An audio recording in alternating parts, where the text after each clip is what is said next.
Thank goodness that the sun is back. The sun is back. Yesterday was brutal. It was just brutal on me. Oh my gosh. Oh my gosh. So we're back here with our usual fun books. We've got technology. We've got Wing Chun. And I'm going to get started in a couple of seconds. But can I just say this real quick? Oh my gosh. Did you guys see the Elon Musk situation at the comedy show? That was brutal. That was just brutal. So when I heard someone else talk about it, when Eli the computer guy talked about it, I didn't realize how brutal the thing was. And to be honest, I didn't even want to take a look at it, but man, was there like some deep-seated or brutal hatred in the booing off of the stage of Elon Musk. But again, do you put somebody like him on the stage? You know, like if you're not a natural born comedian, if you can't just throw out stuff like, you know, like words, if you can't just pump out some words out because you're a professional debater or something, you put somebody on a stage like that. Dang, that's brutal. That's brutal. Reminds me of those olden days when I had to do like presentations in front of the class. And it did not matter.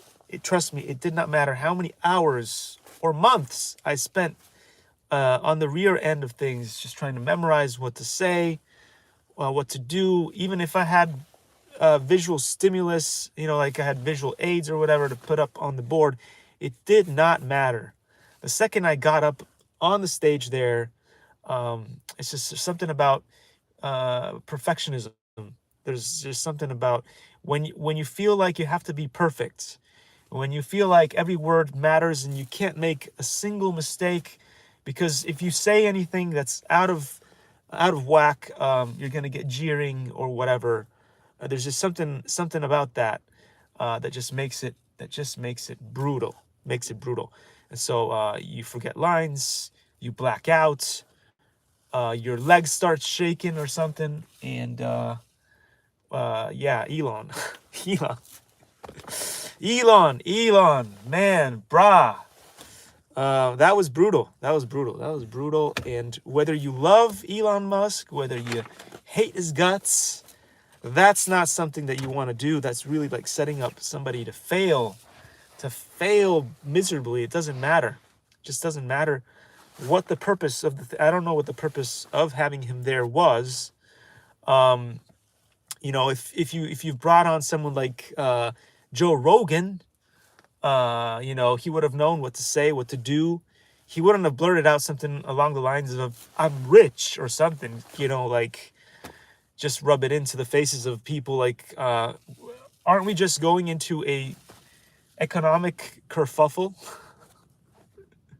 Do you really want to go on stage and just, you know, rub it into people's faces that you've got like, you know, trillions of dollars or whatever at your disposal and stuff?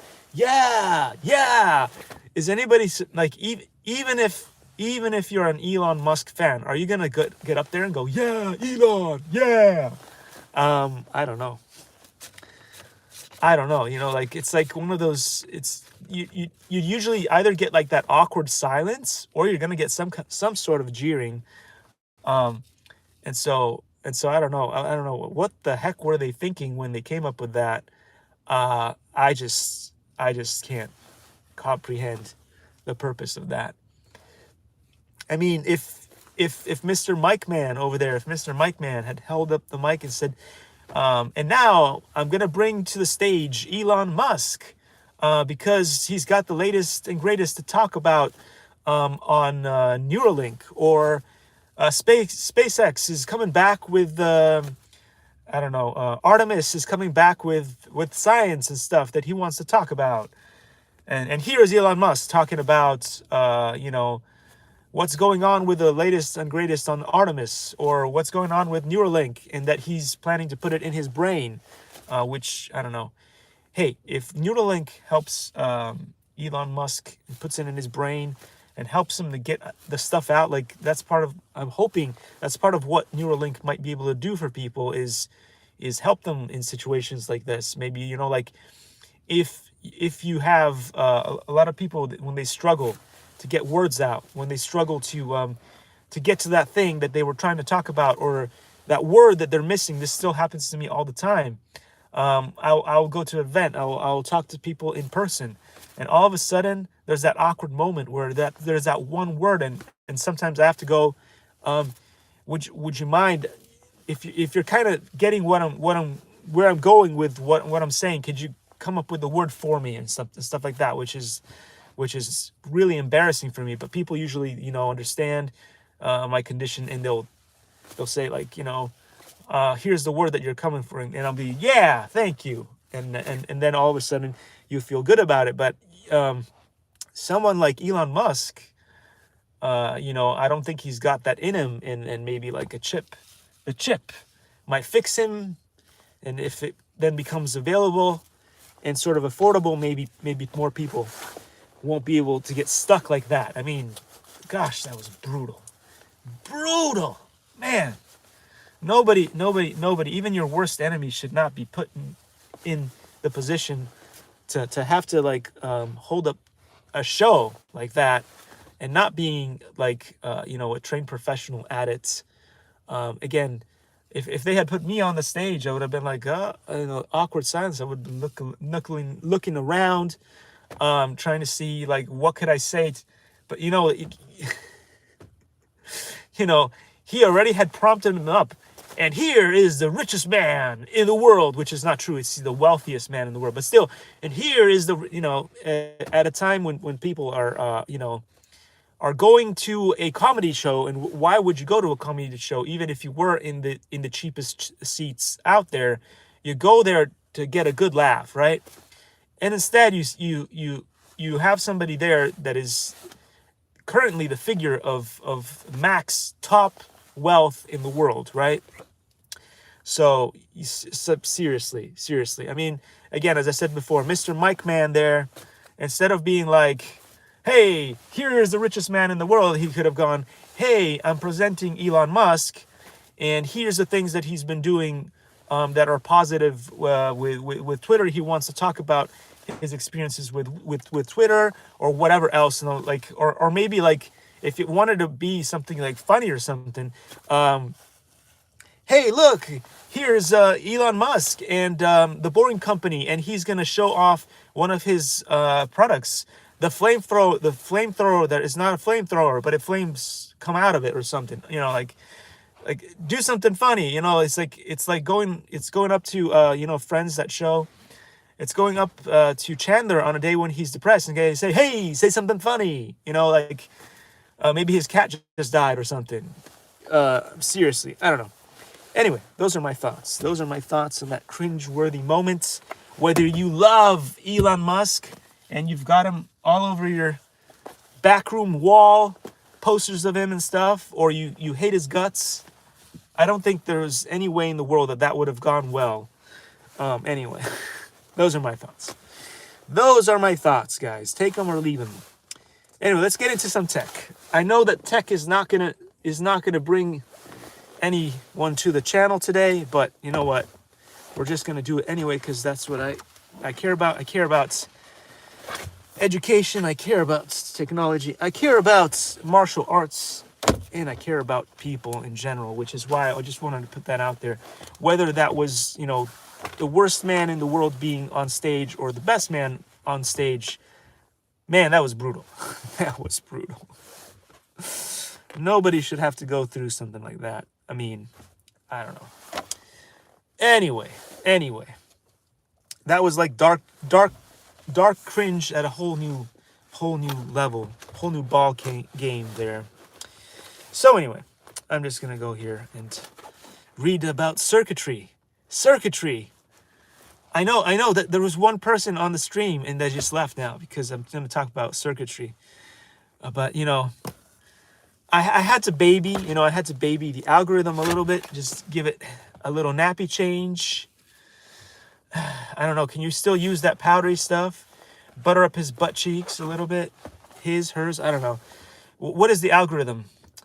Put it in the comments if you know what the algorithm is. And by the way, later on when I start reading about this book, if you've got your own YouTube channel and if you want to do me a real big favor, if you find some of the words or the names that I say in here that I butcher in Chinese, if you would be so kind as to create a video, short clip of some of the words, and then post a link to the video here so that people understand how it's supposed to be said properly, that would be a total thumbs up for me. I would love that. Again, with this video, with this channel, with the stuff that I do here, what I'm trying to create is some sort of like safe space where anybody can come out and say whatever they want. And some people do sometimes, and that makes me happy when it happens. It's rare, but occasionally it does happen. So, all right, so circuits. The circuit may be wired incorrectly. The circuits in this book have been carefully designed to allow electric current to move through the wires and components in just the right way to make things happen, such as lighting an LED or making a speaker produce sound. If just one wire or component is out of place or one component has the wrong value, the circuit will not work. Just how a cookie crumbles. It just won't work. Here, okay, so here the LED leg is sitting in row 57 of the breadboard, but it needs to be in row 59 to complete the circuit and light the LED.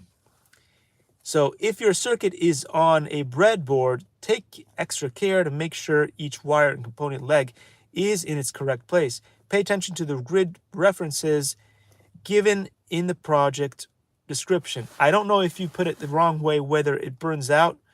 So far, I have not tried that. I can't tell you that it's a good idea to try it. But as far as I know, these LEDs tend to be pretty resilient, so maybe it won't explode. Don't test it. Don't test it. Try to go and follow the instructions, you know, as literally as possible, because they tend to be literal instructions. And so hopefully you won't get it wrong. Switches are designed to break the circuit when they are turned off. This wire has separated from the connection at the switch, so the circuit will not work even if the switch is on. I'm going to show you the picture to this real quick so you guys can take a quick look at the breadboards. Here they are, the breadboards. Again, not to be confused with bread. You can't toast them, you can't eat them. Please be careful. Don't put any of these components in your mouth. Some of them may not be very good, like metal can rust. You don't want to get some kind of poisoning by doing something stupid like that. Anyway, so electric current cannot flow across a gap in the circuit, so check that there are no loose connections.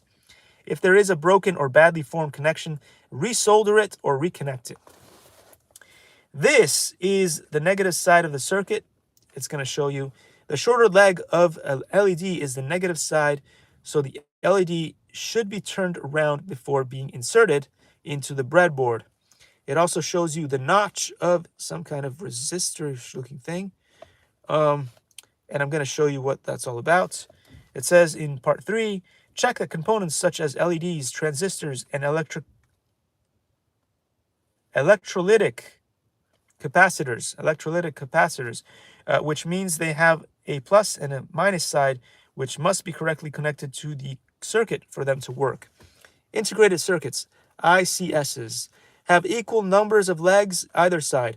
It is easy to put these into a circuit the wrong way. You can check by making sure the semicircular notch at one end is in the same position as it is in the project steps. So I'm going to show you this real quick. Here are the pictures right there. This here is for the LED and the resistor, I believe. And this here is the other thingamajig. And there's a notch. Let's see if Tim Cook is going to help us out here. There's a little notch at the bottom. If that is facing down in the correct way based on the project, you know you're doing it right. If that notch is in the wrong way, then you probably got it wrong, and you might get yourself in trouble. Let's take a look at it might be a short circuit. So what happens if you have a short in your circuit? There might be a way here to figure out how to manage that or troubleshoot that. So a short circuit occurs when two metal parts the stripped ends of wires or legs of components, for example, are touching but shouldn't be. In a short circuit, electric current flows through a shortcut, missing out part of the circuit. The circuit will not work, and too much current will flow through one part of the circuit, which can damage components or cause the circuit to heat up. So we're going to try to avoid shorts at all possibility. Excuse me, in order to get things to run smoothly in our projects. Wow, man. I had a burp. I had an Elon Musk moment. I guess going forward, people are going to say that you had an Elon Musk moment. Solder becomes liquid when it is heated, and just like any liquid, it will cling together. When it hardens, nearby blobs of solder may become joined and form a short circuit. So this is very important, guys. It's very important. This happens all the time, all the times when you are soldering and you make a mistake. And so the solder will go in between there, right? You want to make sure that if you're soldering a piece together, that it is only going to be in one of the round golden bits, and that the solder does not go from one golden bit to the next, because that will create a short. So some solder bridges can be very small, so you may need a magnifying glass to see them. So sometimes you may not even notice, but there may just be a little line of solder going across the two golden rings, and that's all it takes. That's all it takes to create a short. If you find a solder bridge, use a soldering iron to melt the solder again and break the bridge so the connections are separate. So you can do that. You can break one of those little bridges by getting a very hot soldering iron and creating a line across the bit where it's connected, and removing some of the solder so that no longer is shorted. A lot of the times it's too late. You've already ruined some of the components. So although you think that you've saved the day by removing a solder, it's too late. You still might have to just change out some of the components, which is rather sad, but it's just a fact of life, and you'll just have to get used to it. Short circuits also happen when the legs of two nearby components are touching but shouldn't be. So make sure you trim all legs. So sometimes when you'll solder components together, some of the wires or the legs, as explained here, may be coming out further than they should, and during the process of whatever kit that you're building, you may accidentally bend them, and that creates a pathway for the electric current to short. It might be faulty components. So sometimes it's not about just shorting. See, there's more images showing you that this is one of the legs there and that. There could be more issues causing problems other than just legs and soldering issues. So sometimes a circuit doesn't work because one of the components in it is faulty. The most common faulty components are capacitors and resistors. You can use your multimeter to test each component while they are still connected in the circuit, but turn off the circuit before you do this. So you can test out some of these components, but you have to turn off the circuit because there's a chance that by testing it with the circuit on, you might short something. So the resistor is a 110 ohms. So we set our multimeter to 200 for some reason. There's a nice guy just walked by. He's got his music going. Really nice man. Anyway, sometimes I get distracted by the nice people that just show up. And so that's cool. So to test a resistor, set your multimeter to the next resistance setting above what the resistor's value is. Reading a resistor, see page 15. Touch the metal prongs to each leg of the resistor. The meter should read very close to the value of resistor if it is not faulty. So here we go. Take a quick look. at this here picture, and hopefully it gives you a better idea of what's going on there with the multimeter and all that good stuff. So let's go, let's get in there. Let's get in there. To test the capacitor, unplug the power supply from the circuit and wait at least 30 seconds. This is to allow the capacitor to discharge the electrical energy it stores. Set your multimeter to the capacitance setting and test the capacitor by touching the metal prongs to each leg. If the value is a lot higher or a lot lower than it should be, change the capacitor. If your multimeter doesn't have a capacitance setting, set the multimeter to the lowest resistance setting. Interesting. Interesting. All right. With a ceramic capacitor like this one, it doesn't matter which prong you touch against which leg. Okay. Okay. The multimeter will send electrons from the black prong into the capacitor. Hold the prong steady for several seconds. So I'm gonna show you real quick the pictures here. You guys can make your own determinations on what is going on in the picture. Let's see, there's one more picture over here. I'm gonna read this. Haven't read this bit yet. I'm gonna read this bit for you guys. Electrolytic capacitors have a polarity. Electric current can only flow through them in one direction. When testing one of these kinds of capacitors, make sure you touch the negative metal prong to the negative leg, which is usually shorter and marked with an A on the capacitor's body. Interesting. All right. I've seen a bunch of these in circuit boards and stuff that I've taken apart. And it's nice to know now what these components are and what their names are, which I didn't know before. So we'll just get into that. There's another few nice people just walking by, saying hello. It's good. It's a good morning. Again, the sun's back out. Makes people happier. It just does. Yesterday, I felt like my extremities may be coming off. No. You'd have to go to the really cold places like Tibet and stuff, up in the mountains, to get that kind of effect. And luckily, also, it feels like the weather being better seems to be. I don't want to jinx it. Because yesterday we lost signal here.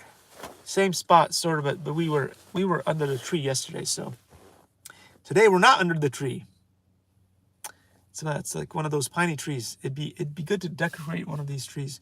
It's a little bit like the Christmas trees. Anyway, so coin battery. How does this work? It says we use batteries to power many small devices, but how do they produce electric current? There's no better way to understand how batteries work than to build your own. In this project, you'll build a battery made of coins, washers, and pieces of dishcloth, and use it to power a set of fairy lights. Fairy lights, yes, fairy lights. If you know, are a fan of this channel, I know you aren't, but let's say you were for a split second. Let's make it a hypothetical, and you know that we love fairies, we love sparks, we like sparkles, we love shiny objects, we like gold and all those cool things, silver, platinum. We love all that stuff that sparkles, especially. Doesn't have to be real, doesn't have to be precious, but we like it a lot. And sometimes we'll put stuff like that, sparkly hearts and things. Oh, wait, I think I have something like that right here. Wait, where'd it go? We've got something like that right here. There we go. Sparkles and hearts. Got all kinds of cool stuff like that. At least I think it's cool. The lights glow when current flows through them. That's the idea for the fairy lights. Then gonna have crocodile clips. Connect the battery to the fairy lights. The switch from a battery pack controls the current flow to the lights. A zinc washer. Vinegar-soaked cloth and copper coin is one cell. The battery is made up of 10 cells. Electric current produced by battery flows through the circuit powering the LED fairy lights. At the current time, at the current time, this is what you get from the picture. I'm glad that it's riveting, stuff. We've got a total of 1 million watchers right now. No, don't worry. It's not the Joe Rogan show. It's a technology video. So if you get one person watching, that's a big deal. That's a big deal in the tech world. It's a big deal in the tech world. The Elon. Nobody wanted to see him on stage. They just didn't want to see him on stage. Poor guy. How to make a coin battery. Oh, wait. I said something about Elon. Now we've got an extra viewer. Awesome. How to make a coin battery. All right. So to make a battery work well, you first need to make the coins sparkling clean. Nice. Let's see how we're going to do that. The solution you use to do this will also be part of the battery. Interesting. Make sure you use galvanized washers. Galvanized means coated with zinc. And the metal zinc is a very important part of your battery. All right, so we're gonna need ingredients to make this. And the ingredients you're gonna need is a galvanized coated with zinc. That's what it means. Thingy-mapoodle. Great, metal zinc. All right.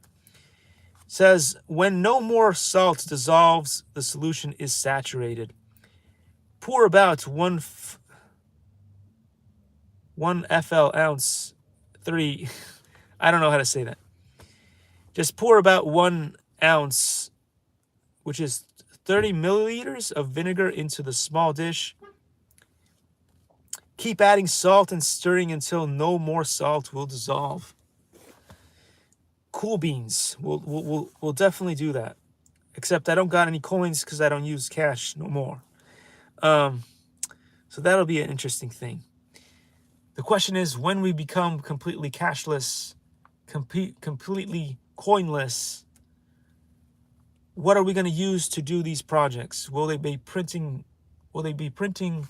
these things just for the sake of making projects? Maybe.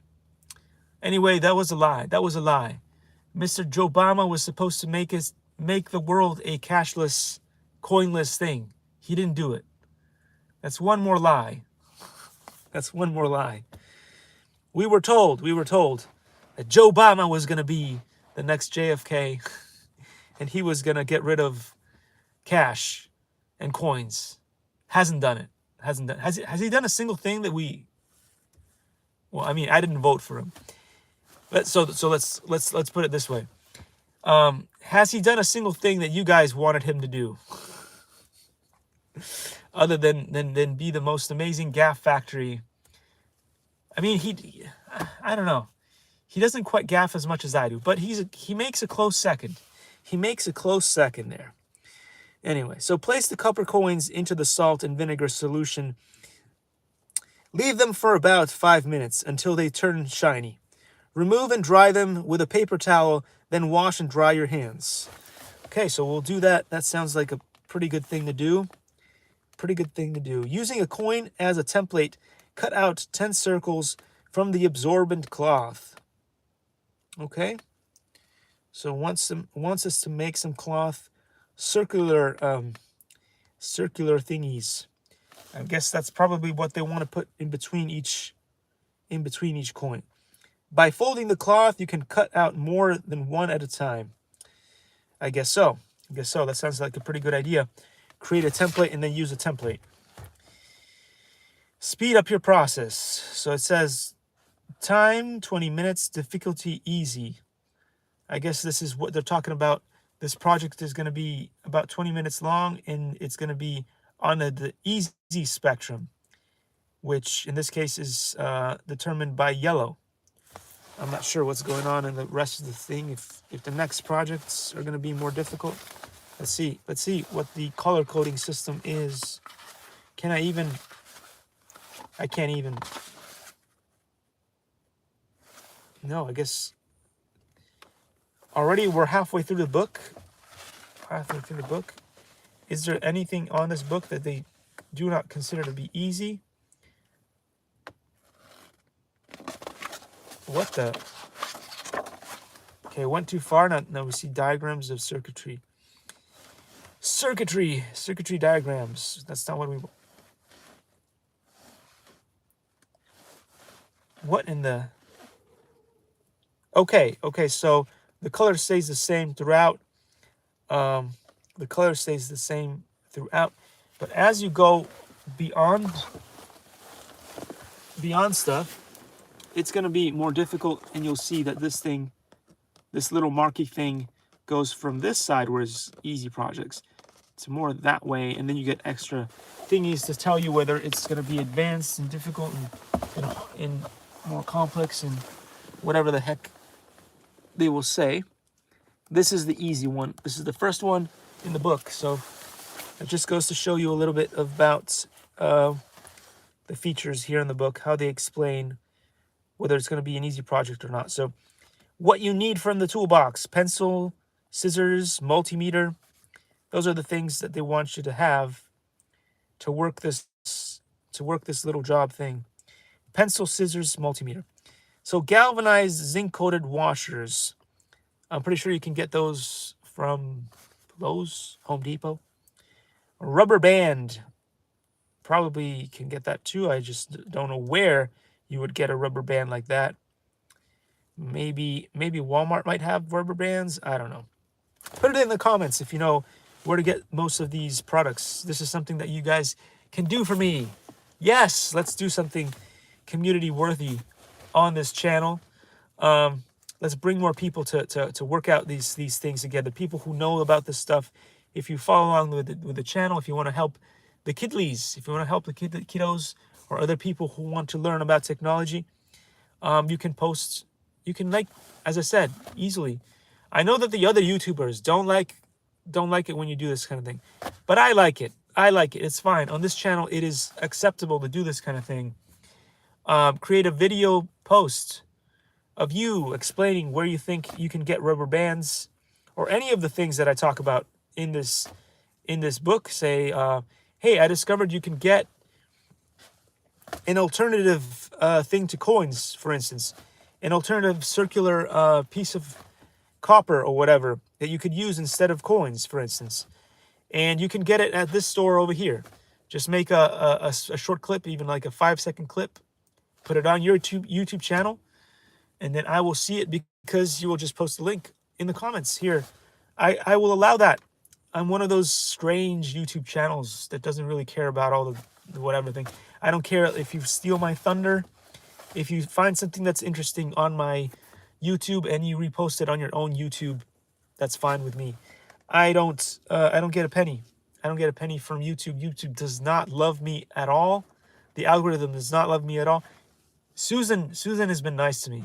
Susan has been nice to me. So I can't say anything negative about Susan.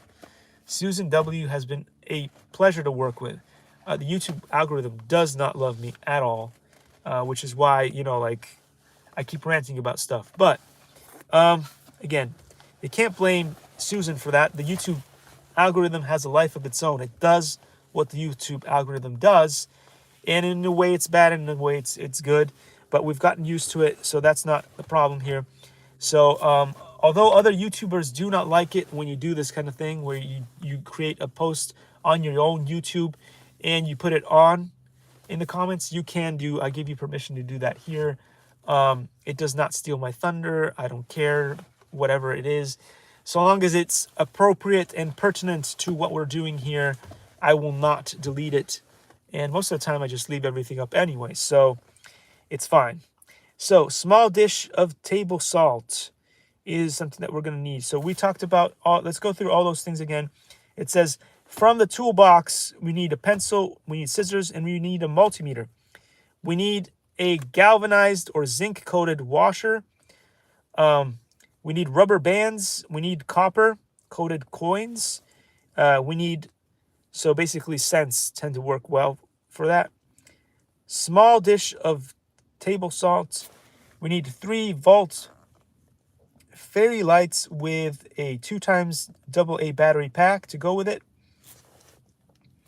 We need absorbent cloth. We need paper towel. We need a small dish. We need a spoon. We need vinegar, about 1 ounce or 30 milliliters of it. I still don't know how to flounce. Who knows? Wire with a crocodile clip at each end. If you know how to say that flounce thing, moo, I don't know. No, I can't do that. There's one character that I cannot imitate. It's Goofy from the olden days from Disney. I cannot. He has the most fun laugh. One of the most fun laughs. I could not do that ever. It is just something else. I cannot imitate Goofy's laugh. Hey, if you want to do an imitation of Goofy's laugh, and you want to put it down in the comments too, and remind me that I said this in this ridiculous live stream, you can, and it'll be fine. It'll be fine. You won't get demonetized, I promise you. I won't report you for being awesome. So anyway, it is. Being a YouTuber is rough. It's rough, man. They demonetize everything, no matter what you do. I was doing the other day. I was doing a. I'm hoping that it was flattering. I was just saying that Pink is amazing, and that she makes really fun new music, and that I wasn't gonna throw away my dancing shoes, and that video got demonetized. Gosh. I was doing like free entertainment, free commercials, just promoting somebody that you like, and you get demonetized. Anyway. The electrolyte is an acidic liquid that reacts with the metals to get electrons. Let me just mess up this video. I'm gonna mess up this video. It's me. I'm the problem. It's me. Put it in the comments if you know where that comes from. Should I just spoil it for the? I don't know. Maybe I shouldn't spoil it. You guys can tell me in the comments if you know where that came from. You won't win any prizes if you do, but I'll give you a shout out in the next video, like Quadcopter 101 does. If you can tell me, it's me, I'm the problem, it's me. Anyway, it says to place the discs of kitchen cloth into the dish of salt and vinegar solution and let them soak for a few minutes. The vinegar will be the electrolyte in your battery. Okay. Lay down a galvanized washer, stack a cloth disc on top, and then a copper coin on top of that. Sounds very disco. Repeat in the order until all the materials are in a neat pile, making sure that the top disc is a coin. You want that top disc to be a coin, and I guess you want the bottom disc to be a coin. Let's see if that's true. Take a quick look at the pictures here. What are they like? Are they looking pretty good? Somebody's out here doing yoga work, strengthening power in the leggies and stuff. That's good. That's motivation. Maybe I should go out there and do some myself. Squirrel. Oh, okay. Anyway, I was about to say the network is forced off and the rain is not in our friends. The good thing about that is the box arrived. The box of goodies arrived. So hopefully the Terminator, we're going to train that Terminator to love us and not bring about the fourth. Has it been the second apocalypse yet? We've got all kinds of apocalypses going. First, second, third. Are we at the fourth yet? I don't know. Maybe we're at the fourth at this point. We may be. So anyway, we got like abadi. Oh, there's one thing that I can do is be a piggy. Porky the pig. Abadi. That comes natural to me. So, that's all, folks.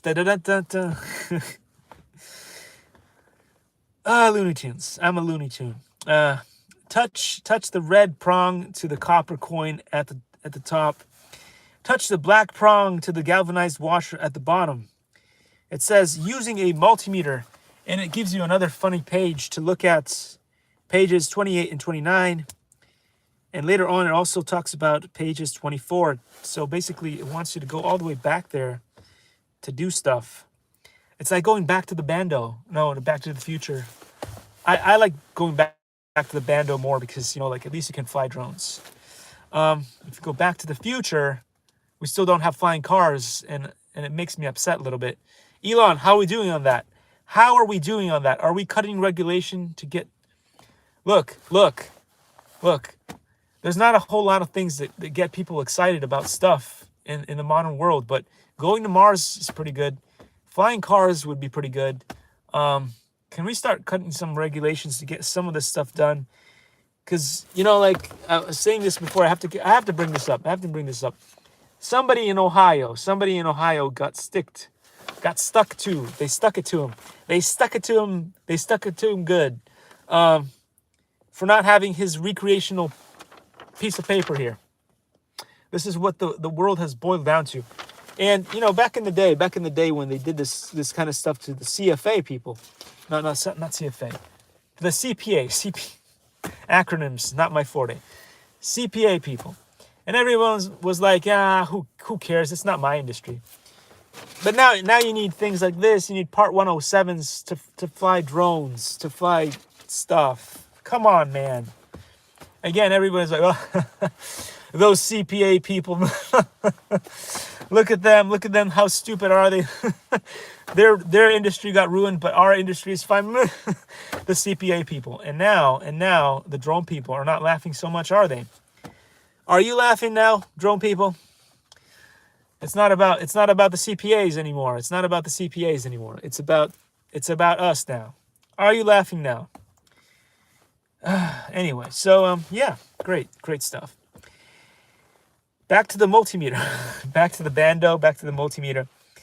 Set the multimeter to read voltage in the range between 1 and 10 volts. Touch the prongs to the top and bottom of the stack. The voltage should read between 6 and 8 volts. Then we're going to use the crocodile clamps. Cut the crocodile clip while in half and strip the freshly cut ends of the two wires. Fix each wire to the top and bottom of the battery. Secure the wires in place by wrapping the rubber band around the pile. Rubber bands, I don't know how finalized that is. Usually rubber bands don't do too well if you accidentally put the rubber bands. Excuse me. Having another Elon moment right here. You can't come back from an Elon moment like that. Oh, dang.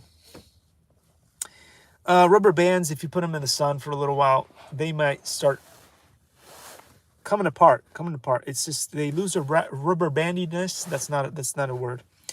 But they become really brittle, and then you can just they don't even snap. They just kind of tear apart. It's a very strange thing that you wouldn't expect rubber to do. But with them being in the sun, or sometimes just with being old, that will happen to rubber bands, which is really, really interesting. It's science. Science girl might tell you. It's science. Clip the crocodile clips to the metal connections inside the battery pack. The wire from the washer should be attached to the springy connection. And then read this last bit over here. Flip the switch on the battery pack, and the fairy lights should illuminate. It'll be like Hollywood Disney magic, but better. Okay, so technically, if I'm getting this right, you are not using batteries in the battery pack. What is being used is the metal coins together with the cloths, and I guess there may be some fluid still in the cloths, and the fluid, the cloths, and the copper is creating the battery, I guess. It sounds mysterious. It sounds a little sus, but I guess it's true. We'll see. The tighter the battery is held together, the stronger the electric current will be. The switch can be taken out of the battery pack. Okay.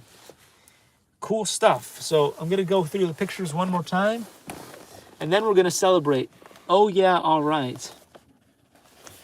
Disco. I can't even see if I'm showing you what. Okay. I'm going to go to the side there. Hopefully you guys got to see all of the pictures, including the fairies. And that'll be good. And that'll be good. Okay. Cathode, copper coin, electrolyte, salt, and vinegar solution on the top, and damp cloth. Anode, zinc washer, electron. Interesting. So it shows you some electron stuff in there. This is where my mind got blown. This is where my mind got blown when we were doing. I think my chemistry teacher was Scottish. I don't want to insult him by forgetting. But anyway, boy, was he a fun guy? Anyway.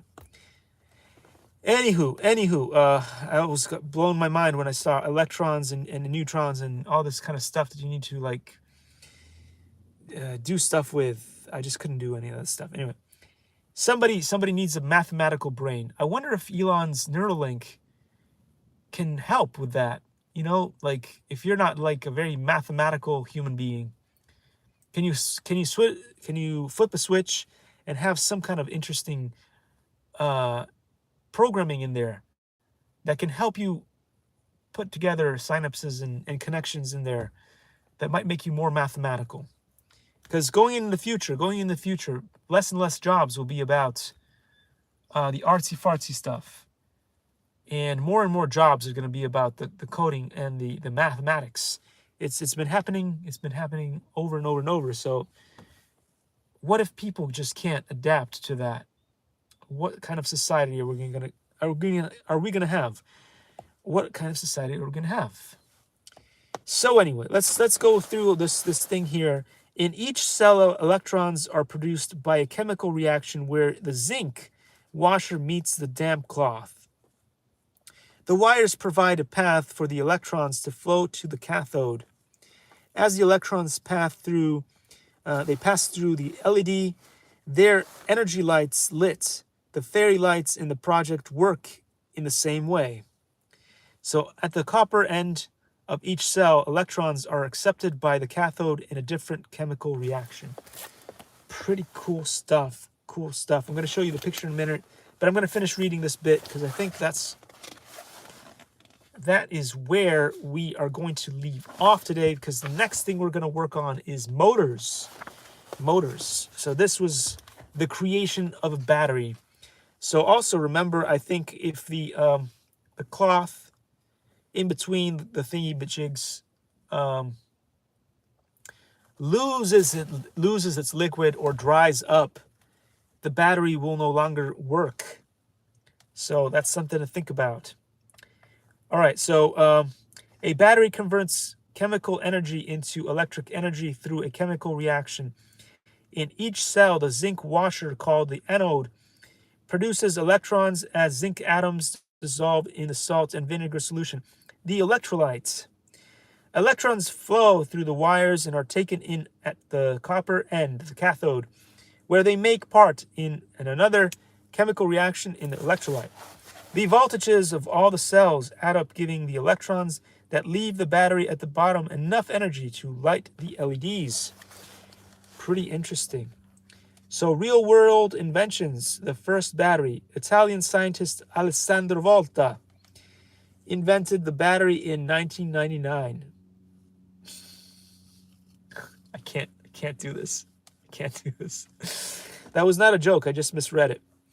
So I'm going to read that again. Italian scientist Alessandro Volta invented the battery in 1799. Okay. Oh, man. Just like the battery you have built, it was made with copper and zinc discs. Volta used cloth discs soaked in brine, salty water, rather than disc cloth soaked in salt and vinegar. Volta means another time. So you would say un'altra volta, another time. So one more time, un'altra volta. You would say that in Italian. So his name, I guess kids weren't as mean to kids back in the day, because you had a kid with a name like that in Italy, that couldn't have gone too well. Anyway, we know that humanity and people just get mean.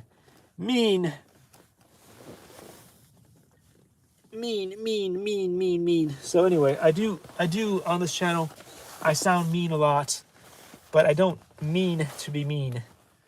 And Eli the computer guy will tell you that everything eventually goes back to being mean. And I can't explain that, so if you want to understand what he's talking about when he means by everything goes down to being mean, you can go check out his channel. Because if you do, then you'll learn about Silicon Dojo, and we want to promote Silicon Dojo. I've been promoting Silicon Dojo on here a lot. It is all about education, educational content, better than what I'm showing you here, because it's in person. You can go and learn in class, and you can go and ask Eli the computer guy questions that hopefully are pertinent to what he's teaching. Because there is no such thing. Let me be clear. There's no such thing as a stupid question. You could be in any classroom doing any kind of subject. There is no such thing as a stupid question. Kids should always feel, kids and adults alike who are in education, should always feel like they could ask a question. But can we make those questions pertinent to the subject at hand, right? You know, like if you go into a classroom and you're learning about technology, and all of a sudden you stand up in front of the class and you put your hand up and you say, "Why is the elephant pink?" Is that, in your opinion, a pertinent question to, I don't know, learning Linux or learning about Windows Media Center or whatever? I don't know. Do you think that asking the teacher is and why is is Elon Musk stomping on the blue hairs? I don't know. Do you think that's going to be a relevant question? No. Let's keep our politics and all that good stuff. Good stuff, as in bad stuff. That is ironic when I say good stuff. Away from the classrooms and stuff. Anyway, so here we go. I'm going to dive in to another thing that I care about very much, which is martial arts. Why do I care about martial arts? Because it is one of those things. It is one of those things that, believe it or not, whether you go into any gym, I will make fun of gyms all day long, about Taekwondo, about karate, about Americanized gyms and stuff. But there's one thing that you learn when you go into any of these gyms is you learn confidence, and they do kind of drill in some important things about respect. About respect, about perseverance, about goal-oriented.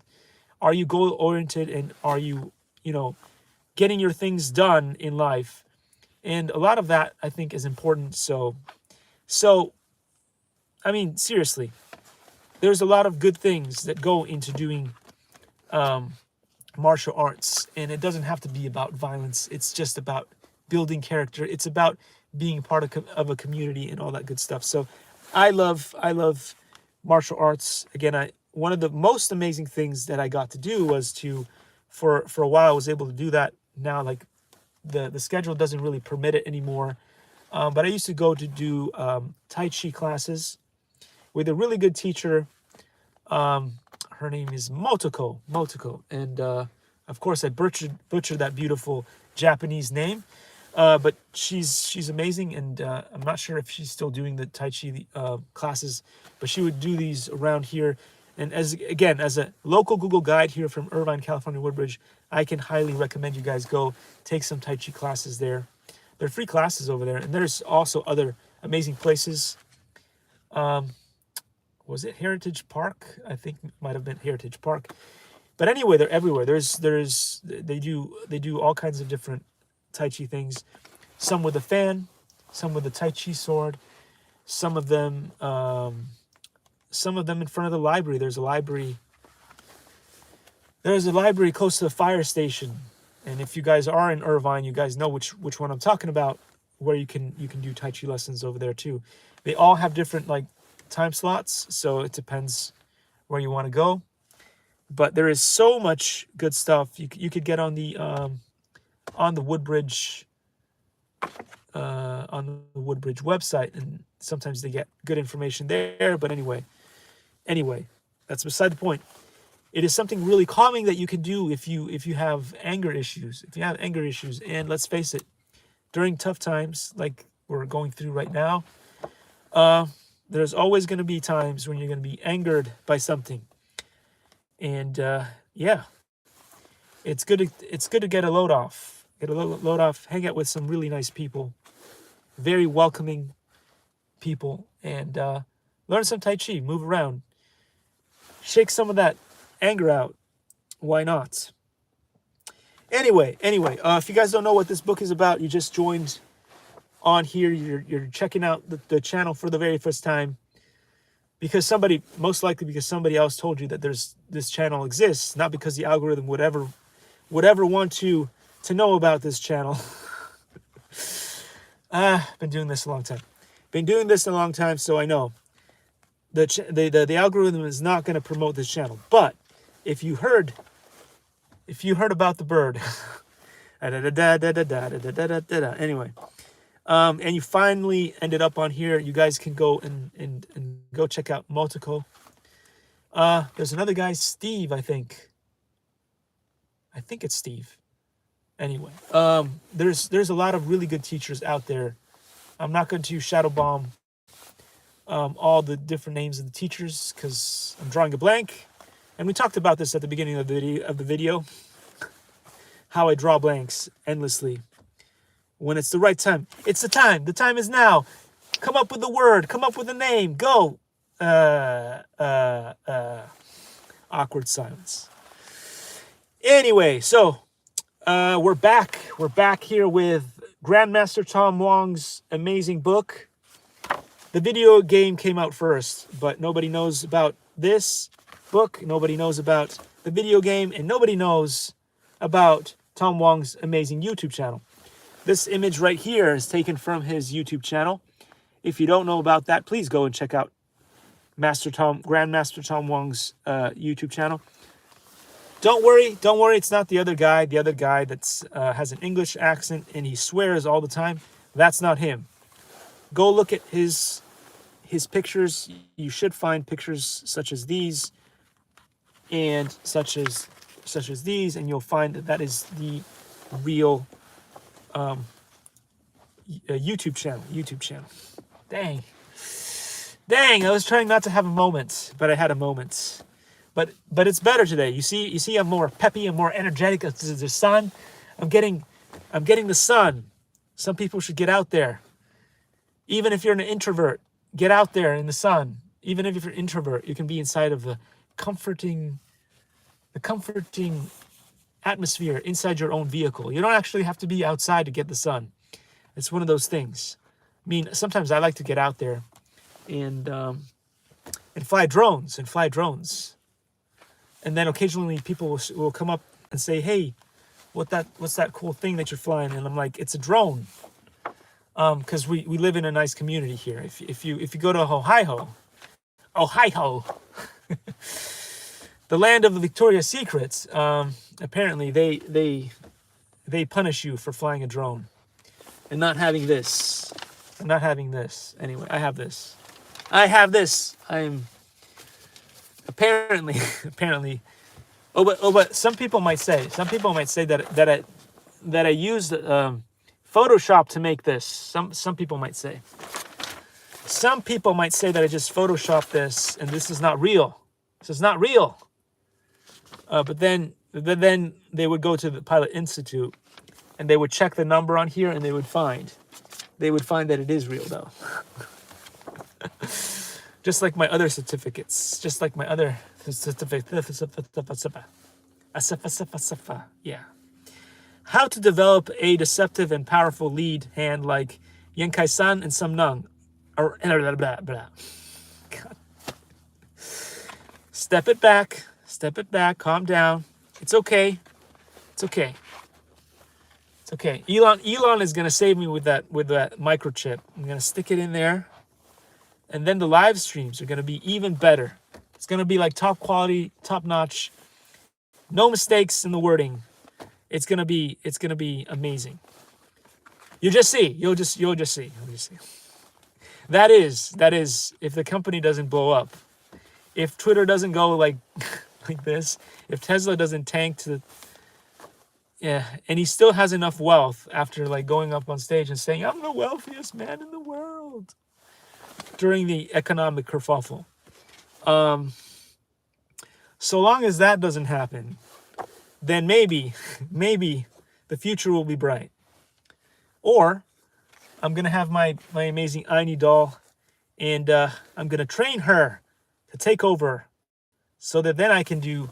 All I need to do is turn her on, and then bring her to the car and do live streams like that, and then she'll be able to read better than I can.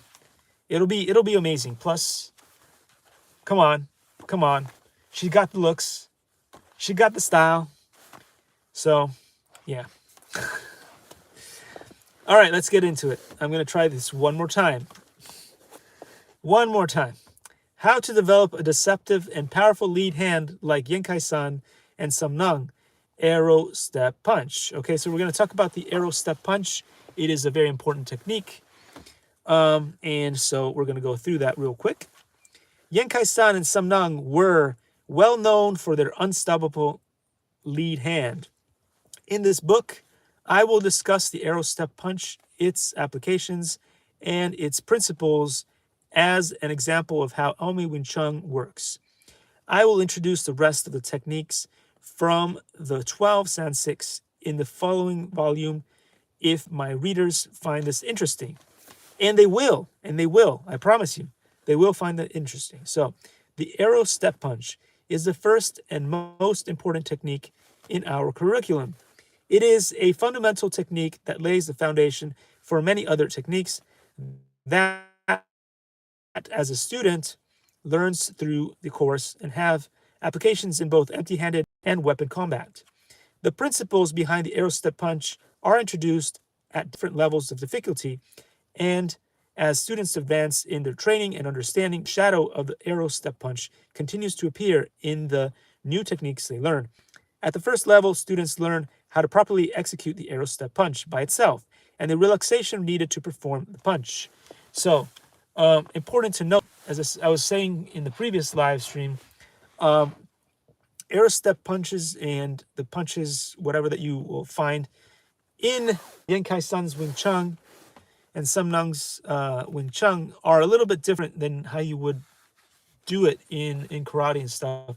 There is very little tension going on in the body, and it is somewhat of a pendulum system or somewhat of an explosive system like you would see in popping. It is very, very complicated to do. I guess maybe if you are a pop dancer, you like Pop and John or something, you would be able to exert or create this kind of motion more easily than you would if you are, let's say, a ballet dancer or something, or if you came from a hard style martial arts. I obviously came from hard style martial arts.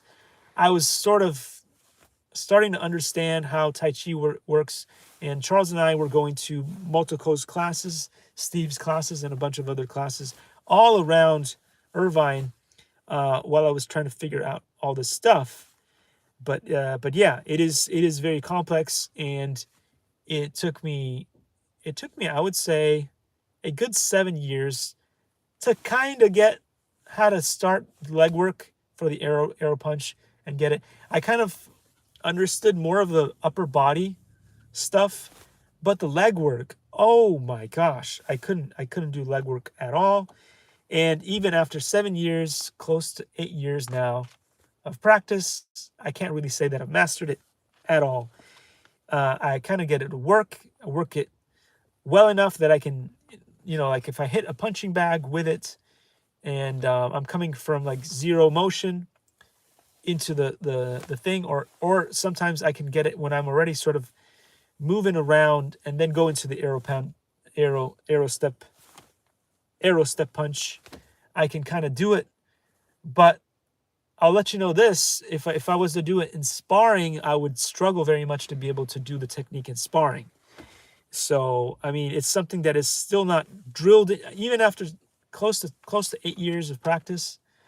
It's not really drilled into the brain, into the muscle memory well enough that I could say that I could use it in sparring, for instance. So that's just goes to show that it is one of those techniques that some people will just get. Again, learning curves.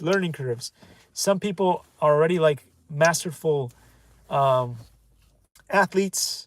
If you're like a basketball player or something like that, you might be able to get some of this stuff. Like you're a Poppin' John or something, you might be able to. An elite sportsman will be able to get these things pretty fast. But for me, the learning curve is like that. It's not even a curve. It's like a straight line going towards the sky. So anyway, Jun Wright, who had only 2 years of experience, executes an arrow step punch on a master with 30 years of experience in the natural gate style, repeatedly causing his challenger to vomit.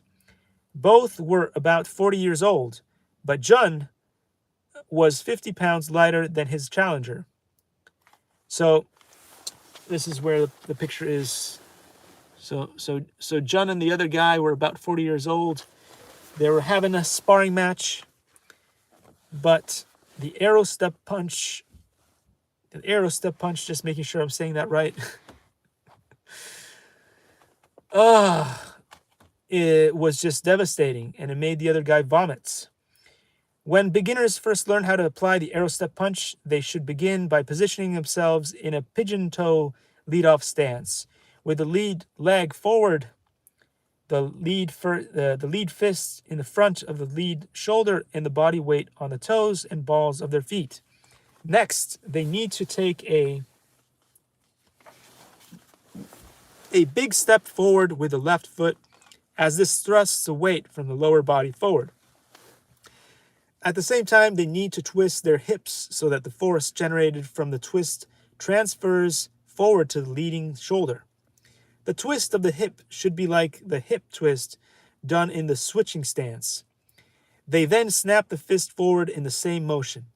Even though this is described step by step, the movements described above need to be carried out simultaneously and combined in one smooth motion. This is where it gets really, really difficult. Again, as explained here, very, very well. If you don't do this exactly right in the motion, you're just generating maybe, like it's almost like putting those gloves on, like you've already learned your 1-inch punch or whatever, you put gloves on, and now your power is just dissipated throughout the entirety of your body. So in order for this to work, every part of your body needs to work together to create the power, ranging or starting off from the ground and pushing it forward all the way through your body. Imagine a swooping energy coming almost like a wave, or maybe even like an avalanche. It starts small. It starts building from the ground. It passes through all of your body, and then it ends at the end of the fist. If all of this is not performed exactly right, this is not a karate punch. In the karate punch, yes, there is twisting action. There is all this. There is a lot of tensing that goes on in the movement. But when they say move like water, this is probably what it means. It is to generate that sort of energy. It's kind of rotational. It's generated all the way down from the ground. It passes through your body. It goes all the way down to your fist, and it explodes through the fist into your opponent, into the object that you're smacking into.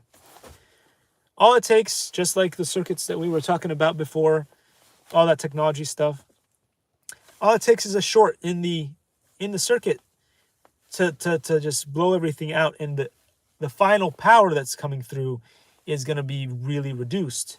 And you'll see that a lot in the students when they're trying to apply themselves and stuff.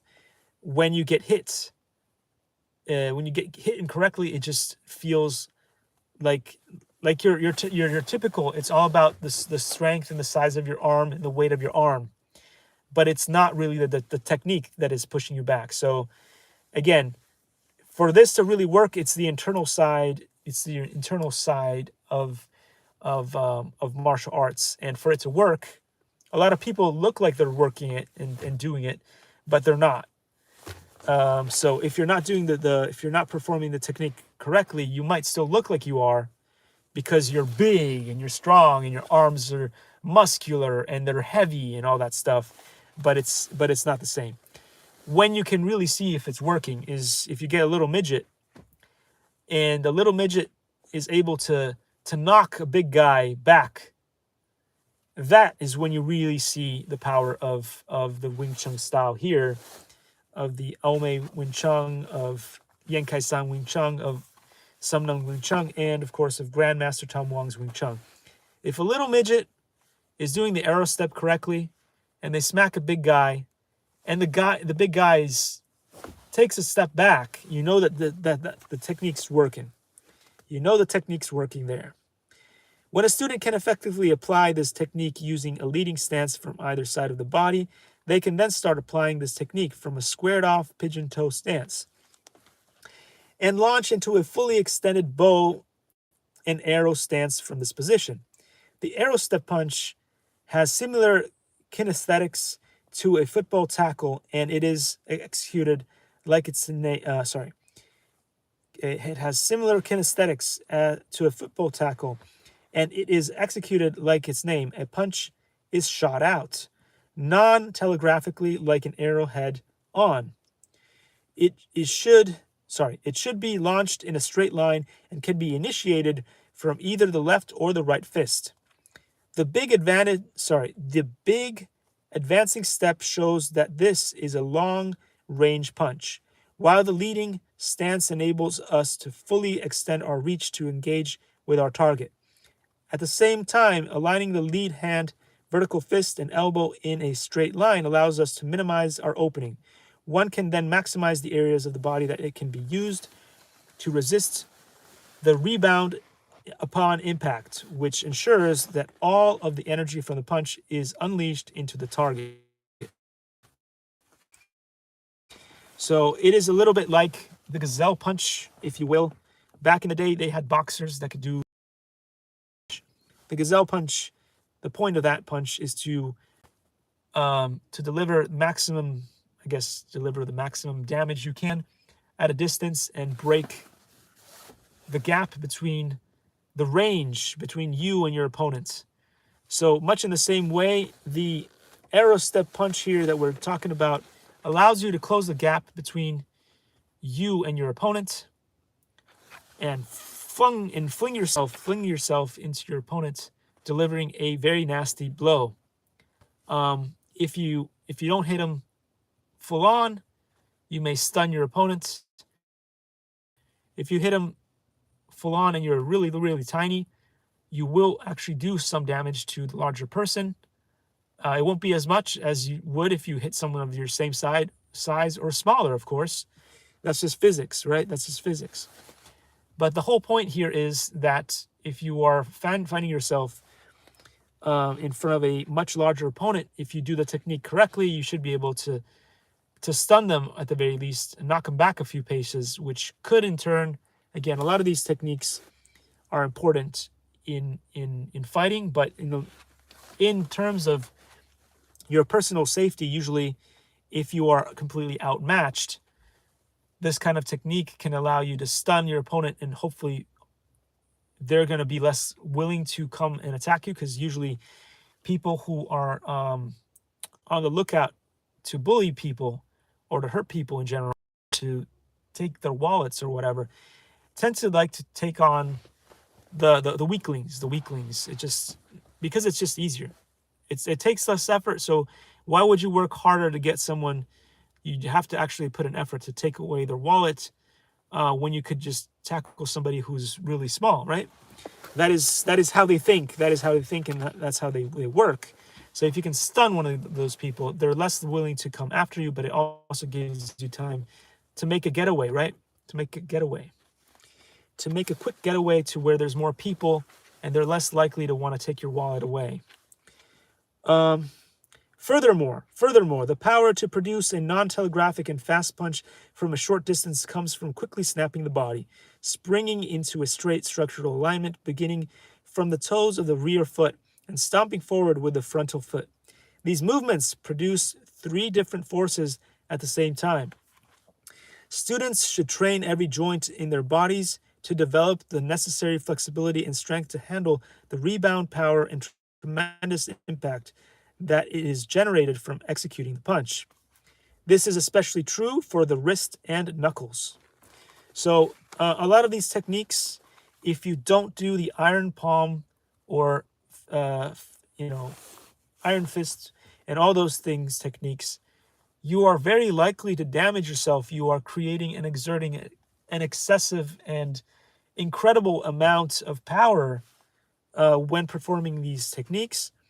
And if you don't have a strong foundation in iron training, you could break your hand, you could twist a wrist, you could twist all kinds of things that can go wrong with this kind of thing, which is why, again, a lot of the times they won't let you work on a wooden dummy, they won't let you work with a punching bag, and they will have you wear big clumsy gloves in order to box if you're going to do sparring. I was really lucky. My friend Charles put a good work for me and stuff, so I was able to box with very light gloves, very small gloves and stuff when I was sparring with the Tom Wong students. And the reason why is because I already had like arm training. I'm not worried about hitting I could do this all day on the steering wheel, or I could do this on cement, and it doesn't hurt that much. I've been doing the training. You do the work, you don't get it hurt as much. But I also know how to not constantly tense through the whole thing, which also helped with my training too. Because if you're only and constantly just hitting and tensing through the whole thing the whole way, that's also a very good way to destroy your fists. That's just poor technique. And some people will do that because they're new to the technique, and they will get themselves injured very strongly. Okay, where did we get to on here? So again, as I said before, students should train every joint in their bodies to develop the necessary flexibility and strength. So it's also about flexibility. If you have one of the struggles that I had was bow legs, a lot of the energy gets locked into your joints that are not working properly. So if you're trying to get flow from the ground, from your feet, all the way down to the knee areas, then through the rest of their body to your fist and all that stuff, wherever you have issues, wherever you're not flexible, if you have shoulder pain, if you have neck pain, if you have back pain, whatever it is, wherever your locks are, wherever your chi locks are, you will find it hard. You will find it hard to get through this. So work on your flexibility. Flexibility is something that is always going to be good for you no matter what age you are, and it's going to stick with you forever. So with that, guys, I'm going to stop the live today, and we will continue on with more of this stuff here from the students and all that good stuff. Tomorrow, we'll continue on from here. But yeah, thanks again, guys, for joining me on this little journey here. I do have my Rubik's Cube somewhere, not mine, my borrowed Rubik's Cube somewhere. I'm not sure that it's going to do a whole lot of good, but certainly was fun at some point getting this to run. I don't know if I've still got it in me. Have I still got it in me? I don't know. It's hard to say. It's like one of those moments when you get up on stage and somebody doesn't help you out, and you're like, Oh gosh. Oh gosh. What am I gonna say? What am I gonna say? What am I gonna say? And then things don't go so well. They just don't go so well in that case. All right, so I was saying that we want to go and get some sixes here. Fours become sixes as they go across here. That's the idea, right? So I need one more to make a 6 here. I have to find that cube. That cube is, if we go, again, to find the right cube that goes there, you go, okay, yellow, red, and blue in this case, right? Remember, those ones don't move. That's like your star, your special star. Your guiding star, if you will. So we said red, yellow, and blue. Where's red, yellow, and blue? I found orange. Red, yellow, and blue right here. See that? Red, yellow, and blue. And we got to bring that over there so that it's faced correctly. Okay. It's going to be a bit of a stretch to get it to where I want it to go because it's not in the correct direction. And I don't want it to. It's going to be hard. It's going to be hard. It's going to be hard to get it to the place where I want it to go. And now it's not in the right place. I have to bring it all the way. So a lot of the times you're doing all these things and you realize very soon that you could mess up everything that you've done until that point, which is annoying. But eventually you can do it. So I've done it. There we go. So now you have, as I said before, now you have, again, if you were expecting speed cubing from me, you're in the wrong place. You're in the wrong place. There's kids that can finish these things in like less than a minute. They are amazing. So now what we've got here is 4 on this side. We've got 6 as I wanted on this side. And we've got one more in here that we want to change and over here. So we want to get all those to be 6s. We got to get all those to be 6s. But anyway, let's see. Blue and yellow. Where the heck did you go, blue and yellow? There's a blue and yellow that needs to go in the right spot. And it's just not in the right spot right now.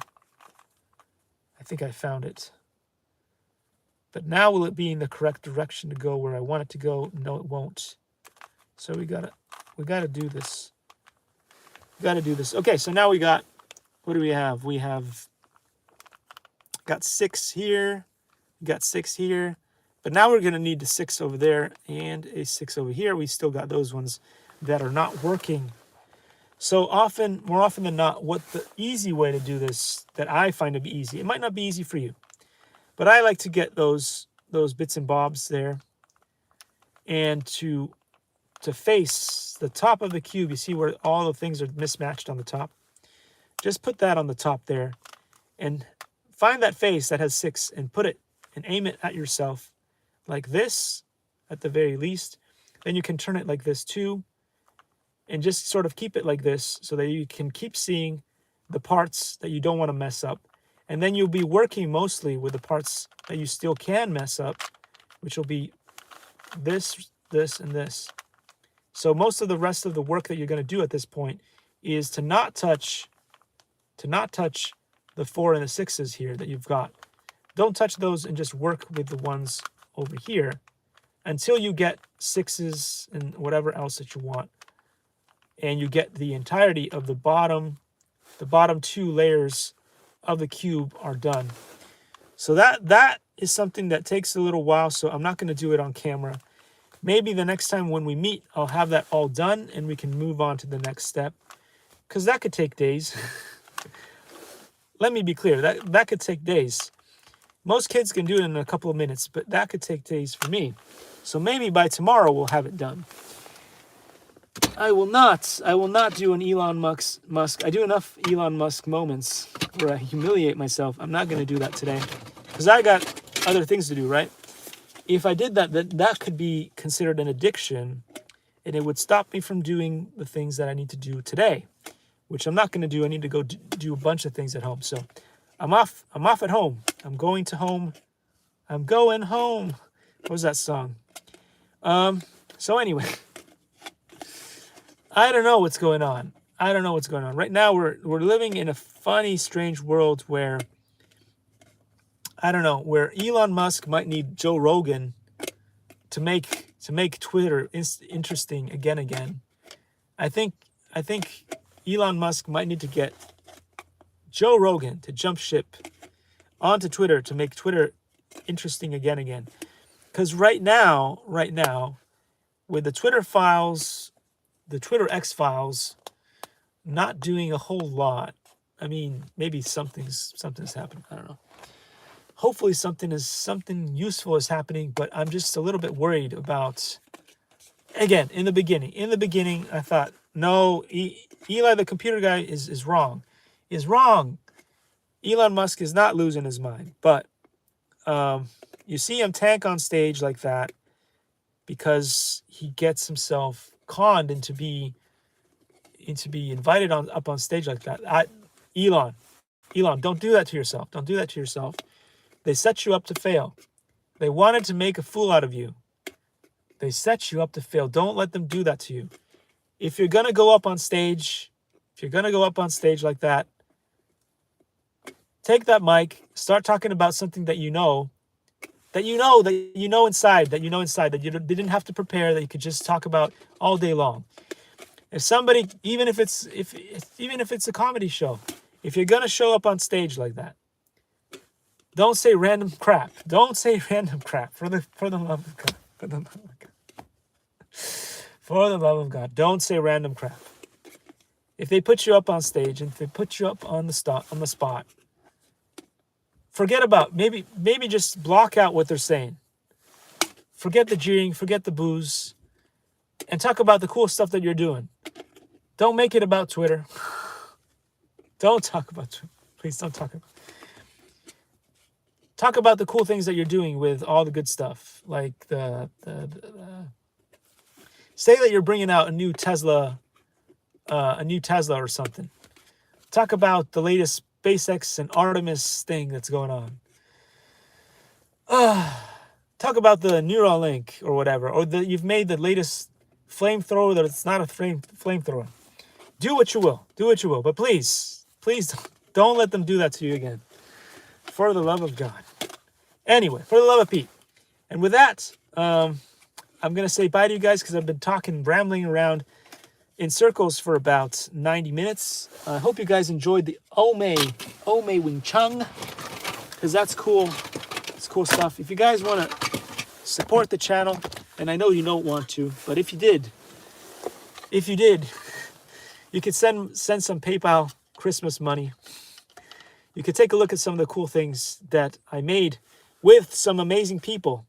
If not for me, love those people. Go out and find out on the CG Trader. You can figure out who those, and on the Facebook and all the other social media. You guys can check out Marvimation and Meow Meow. You can find out who the amazing people are on there and maybe donate to their cause, whatever cause they're doing right now. Who knows what they're doing right now? Because I lost touch with most of those amazing people. Why? Because of failure. The failure of failure. Anyway, so thanks for watching, guys. I will see you soon, maybe in Real Fight if there's still time today. Planning to do an unboxing with some really cool stuff. The Terminator's back, and hopefully that'll be cool. Because we want the Terminators to love us and not hate us going into the future, if that is the future that we're going towards. We don't want to be like Solomon fighting the current. We want the current to be favorable to us, and we want to have good times. So with that, I'm going to see you. I'm going to see you guys.